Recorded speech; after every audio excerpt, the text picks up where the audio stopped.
On the Track is a web TV show about cryptozoology, natural history, green issues and whatever else the team feel like making up as they go along. Enjoy! So what do we have in this episode, Mr. John? Well, Hennis, we've got a very exciting show this week. It starts off with going up with our old friend Ken Gerhard to the Mothman Festival in Point Pleasant, West Virginia.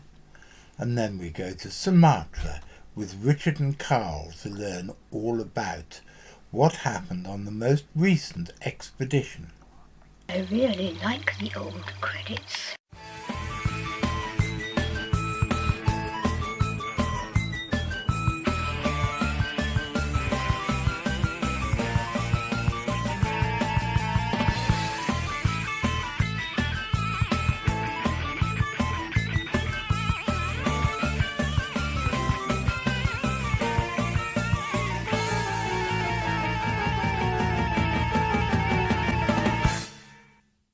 Hello, ladies and gentlemen, and boys and girls. We've got a new addition to the team. This is my good friend Gwen Dibley. Gwen, will you introduce yourself? Hello, my name is Gwen Dibley, and I'm an orang pendek. And unlike the other orang pendeks, I do not come from the Indonesian island of Sumatra. I come from the London borough of Chelsea, where the buns and pensioners come from. I am the singer stroke vocalist in the band Teat Cleaver, and all of our songs, every single one of them, are about cat vivisection. Anyway, in today's show we will be posing the question, should Robert Kilroy Silk get a knighthood? I think he should. He's got a heart of gold, you know. Thank you very much, Gwen. It's lovely to have such a charming and educated lady on the show. Good afternoon, ladies and gentlemen. My name's John Downs. I'm the director of the Centre for Fortean Zoology, and every Saturday afternoon for about half an hour, and every Wednesday evening for about half that, we bring you a miscellany of hard science, weird shit, and surreality. What's surreality, you may ask? Well, check this out. La cucaracha, I kick my granny in the face.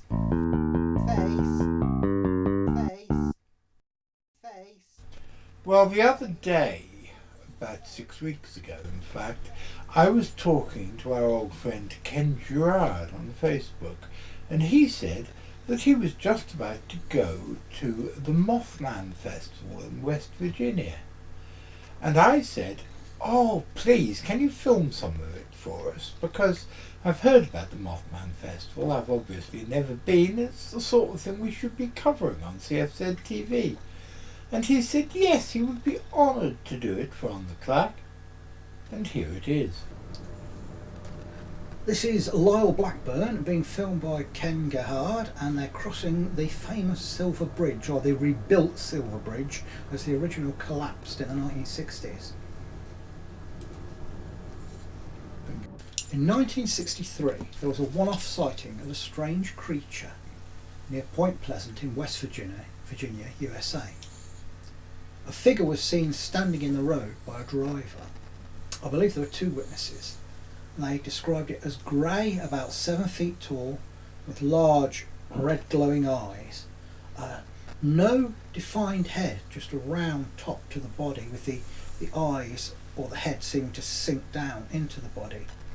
It opened a huge pair of wings and took off straight up without flapping. Nobody really took much notice of this sighting. But years later, in November of 1966, there became a flap, pun intended, when the creature returned, and for a year and a month up to December of '67, it terrorised the area. It was seen all over the West Virginia area and in neighbouring areas by over 100 witnesses, including policemen. It chased a car full of teenagers at 100 miles an hour, and they said it made a squeaking noise like a huge bat.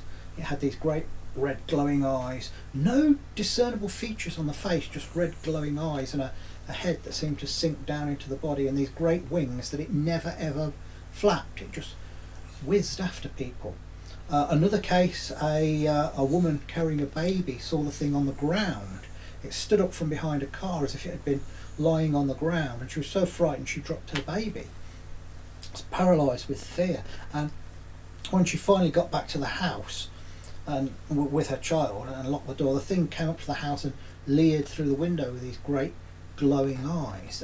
The media christened it Mothman, which is a bit of a portmanteau between Batman and the Batman TV series with Adam West was very popular at the time, and one of his comic book antagonists who never appeared in the TV series, the Killer Moth, who was sort of a third-rate villain who tried to imitate Batman with a moth signal and a mothmobile and stuff, but he was never in the same league as the Joker or the Mad Hatter. But the name stuck, and John Keel, the famous 14 investigator, turned up in the area and spent months and months investigating, although he never actually saw it. He spoke to many witnesses, and people have tried to explain the Mothman away by it being an owl or a sandhill crane, none of which actually fit the descriptions of this creature, which was seen very, very close up by over 100 witnesses. Skeptics are such cherry pickers, and their explanations never ever fit what eyewitnesses have seen. They always try and twist things to their worldview, which is, I've got very little time for skeptics anyway. But then as suddenly as it appeared, the Mothman disappeared, and it disappeared shortly after the collapse of the Silver Bridge, which killed 40 odd people. One little screw gave way that was helping to hold the structure up. The whole thing fell into the river shortly before Christmas, and a lot of people were drowned.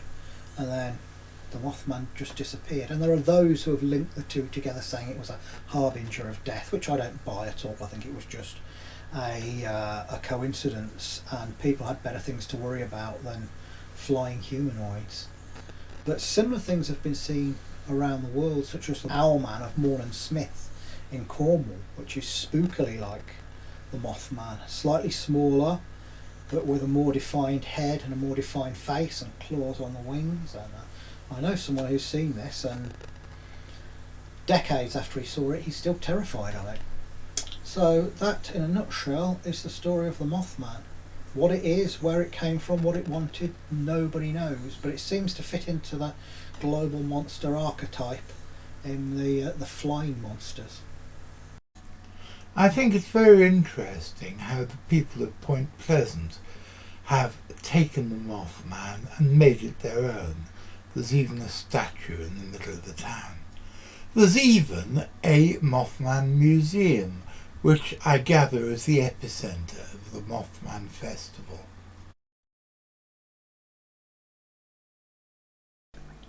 The statue looks nothing like any eyewitness description of the Mothman ever, and in fact it seems to be based on the painting of one of the editions of John Keel's book, The Mothman Prophecies, and not on eyewitness accounts. I always preferred the picture on the front cover of the 1975 UK edition, which was called Visitors from Space for some unknown reason. And by the way, the two gentlemen here are Lyle Blackburn, who you met at the beginning of this segment, and our old friend Nick Redfern, once upon a time from Walsall in the West Midlands, and now from Texas. Nick was one of the speakers at this year's event, which was apparently a great success. I think there's something rather touching about the way that a local legend, which has built up over the years and been linked to very real historical events, has become something which the whole town seems to celebrate once a year. And one of these days I'm going to go to the Mothman Festival for myself. Although people enjoy themselves at the Mothman Festival, we should always remember that at the heart of the mystery was something that brought terror to the region, a creature that generated immense amounts of fear. Mothman has never returned to Point Pleasant, but things like it, such as the Owlman of Morn and Smith, are still seen all around the world. So when you're driving at night, just remember, on those country roads, something might be watching you.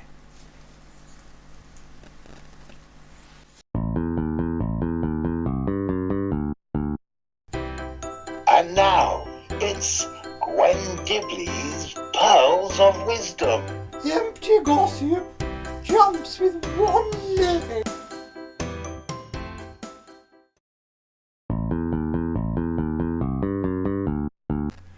Regular viewers, both of this show and the supplements that we've been putting out over the last 2 weeks, will be aware that the three-man expedition team of Richard, Carl and Geordie have come back from Sumatra, and they have now managed to get the video footage to me, and golly, it's really exciting.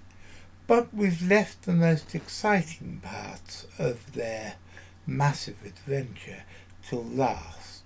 Over here in the hot seat, well, it's not really a hot seat, it's actually my late mother-in-law's sofa, but over here in the hot sofa are Richard Freeman, Carl Marshall and Archie the dog, and they are going to tell you the most exciting and the most impressive things that happened on the recent expedition. Carl, my dear, it was the first thing was your adventure. Well, yeah, I had two actually. The first time was about 2 days in to the second location, and really early in the morning, I thought I heard what sounded to me like a small gorilla. I only heard it that one day. I said to Richard I would call him the next morning if it did it again, and it never did. So I don't know what that was. But then about 4 or 5 days later, we were walking through the jungle, and Dali heard the call of what we think was the orang pendek. So I said to Richard that I would go around the back of this area of trees and try and flush out the animal that we could hear, and we could also see lots of foliage moving. So I tried to flush the animal out towards Richard, but unfortunately it took off towards the left and didn't go towards Richard through some long grass. I did see it, but only very briefly, not clear enough to be sure what I saw, but I saw an orange creature about almost a metre tall with a dark area on the upper part of it disappear off through the bushes. At the time, because we'd heard an orang pendek, we thought it must be that, and it could well be. But we did find evidence of something else a few days later, which changed things somewhat. We were walking along this jungle trail when we heard this vocalisation which sounded like high-pitched laughter.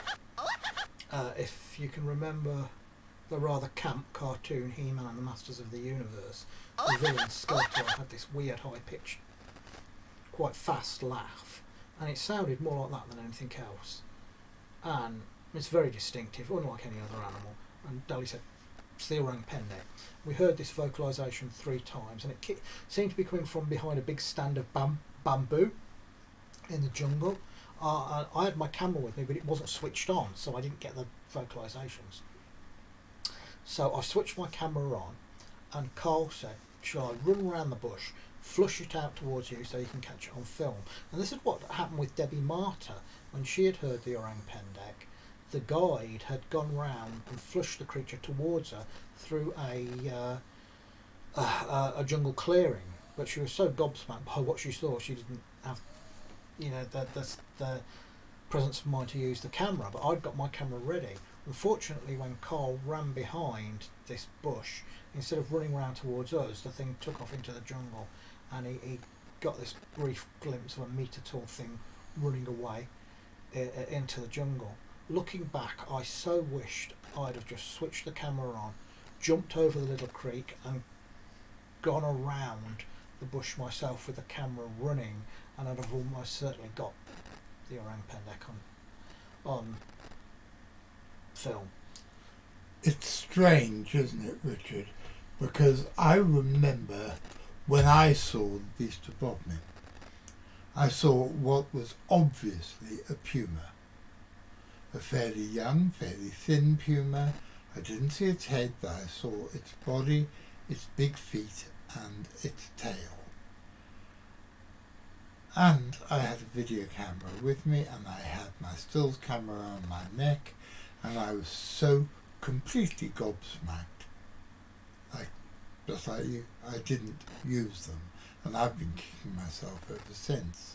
It wasn't that I was gobsmacked, it was that the decision was made, on the fly, for Carl to try and chase it round so I could film it.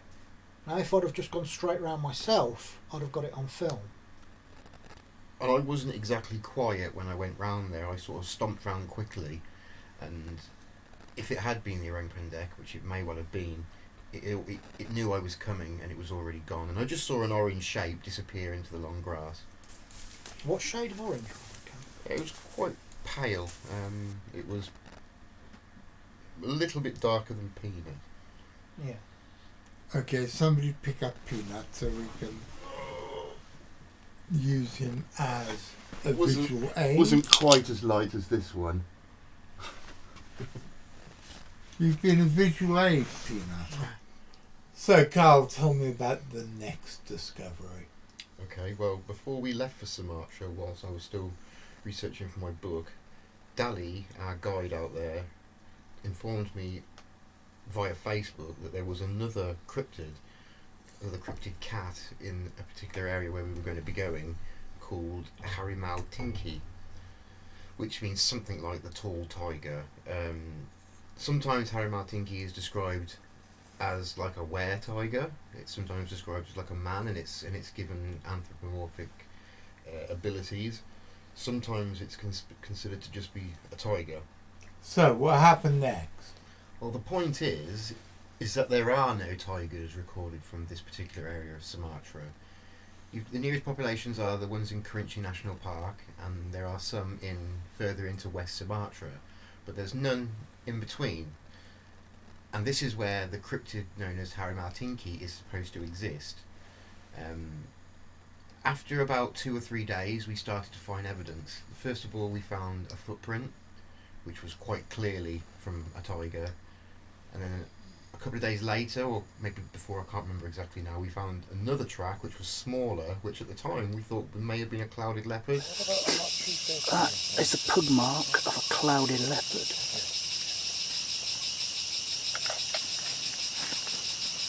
Found quite near the primate track, but quite distinct.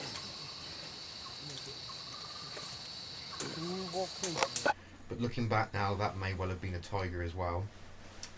And then about 2 days after that, we filmed it. We filmed the tiger in this area where tigers have never been officially recorded before in this area of Sumatra.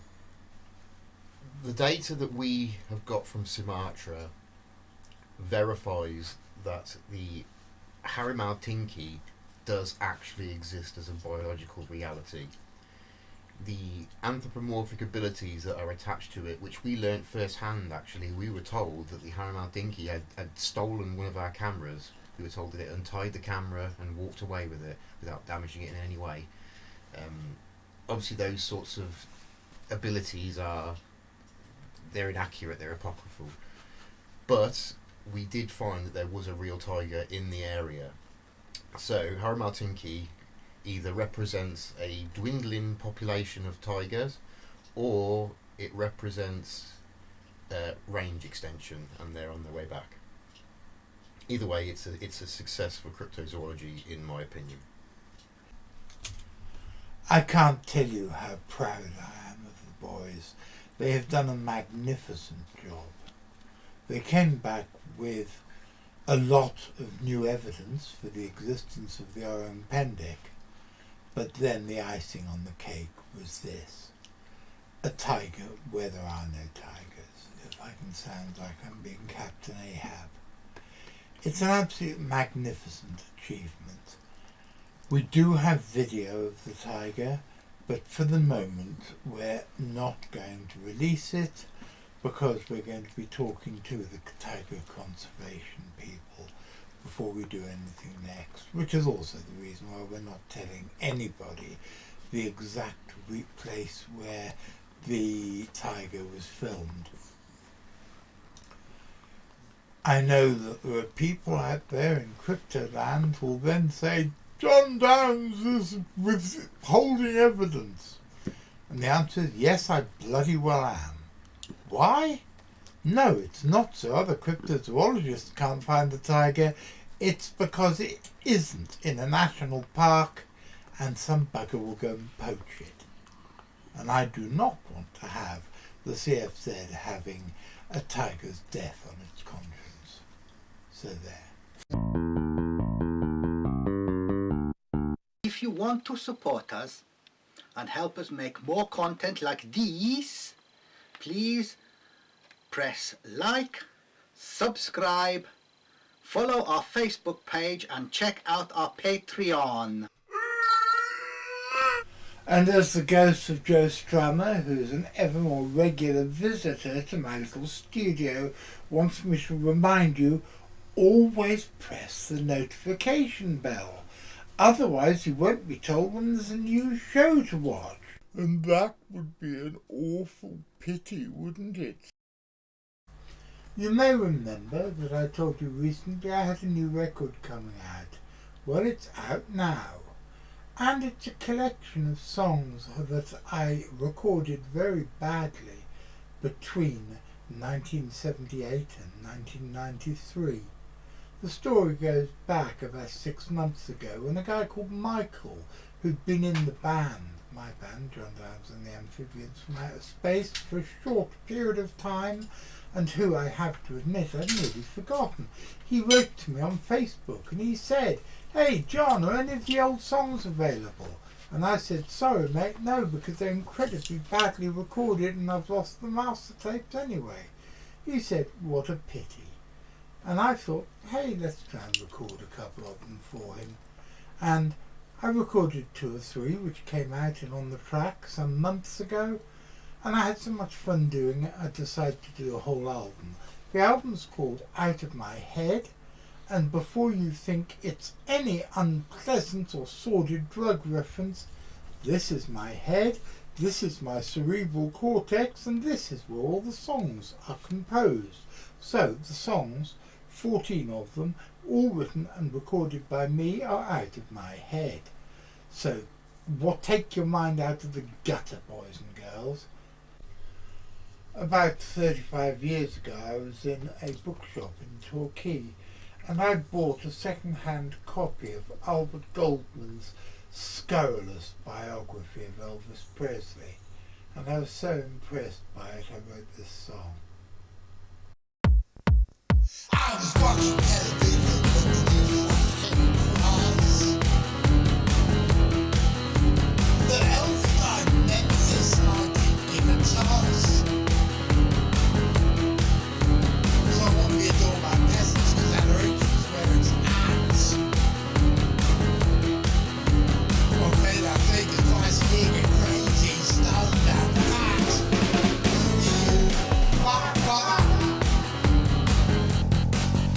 I'm a sex god, baby. You got my ticket by your bed. I'm a sex god, baby. You got my body in your head. I wanna live without a sign of world, 'cause you get my 40, I'll be dead.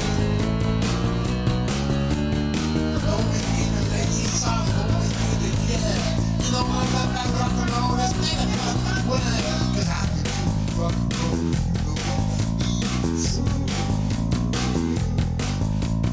It means I can't be vulgar and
40 or 50 or 60, and now I'm nearly 70, I'll probably be dead. Oh yeah. And of course Elvis died because of his unhealthy habits and because of all the things which the pressures of the rock and roll lifestyle had put in his way. And whose fault was it? I think it was our fault for buying the records. Well, ladies and gentlemen, here we are at the end of another episode. I hope you forgive me singing at you just now. But, hey, I'm getting old, I'm feeling rotten.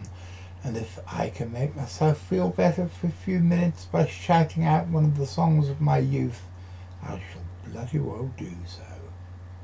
I'm incredibly proud of this episode because of what the CFZ have achieved. If this tiger turns out to be a range extension, it's a very, very important piece of new data, especially as the pug marks suggest there's at least 2 of different sizes in the area. But if it turns out to be the remnants of a dwindling population, then it's a completely new, unknown dwindling population.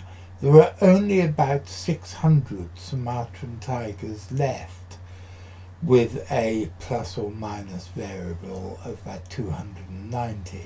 So there's only between 300 and something and 900 and something Sumatran tigers left, even by the most pessimistic and the most optimistic metrics. And Carl, Geordie and Richard have just found a new population, and this is absolutely magical, and it is a triumph of cryptozoological methodology. I know someone's going to say, but tigers are an already known species. Well, yes, I know tigers are an already known species, but not this one. Not one that's already turned up in the local folklore. It's known to the local people, it's ethno-known. And now it's unknown by the scientific community, because we're going to share our evidence with all the people who should have it. I want to say a big thank you to everybody involved in this episode. First of all, Graham Inglis, who's the Deputy Director of the Centre for Fortean Zoology, but he's also my carer, and he's looking after me especially hard at the moment, as my body seems to be packing up all around me. And thank you, mate. I really don't know what I'd do without you. I'd also like to say a big thank you to our producer Louis, but for whom blah blah blah. And I want to say a big thank you to Ken Gerhard and Lyle Blackburn and Nick Redfern, but particularly Ken for sending the video of the Mothman Festival over. And now I want to say an enormous thank you to Carl, Richard, Geordie and Dally, who have done remarkable things, both to discover this new population of tigers and to vastly inflate what we know, the sum total of what we know about the orang pendek. I know that we've had 4 orang pendek specials out here on CFZ TV in the last few weeks. There will be more, and there will be more eyewitness testimony in next weekend's On the Track. So, I'll be back on Wednesday, and I believe it's going to be with Richard, talking about stuff that happened at the recent ASAP convention. And then I'll be back on Saturday, and it's going to be visiting an amazing zoo in Holland with Dr. Max Blake, and we'll be talking, as I just said, to orang pendek eyewitnesses. So, I hope you'll be there to watch it, because if you're going to be there, I'm certainly going to be there. And I'll be seeing you.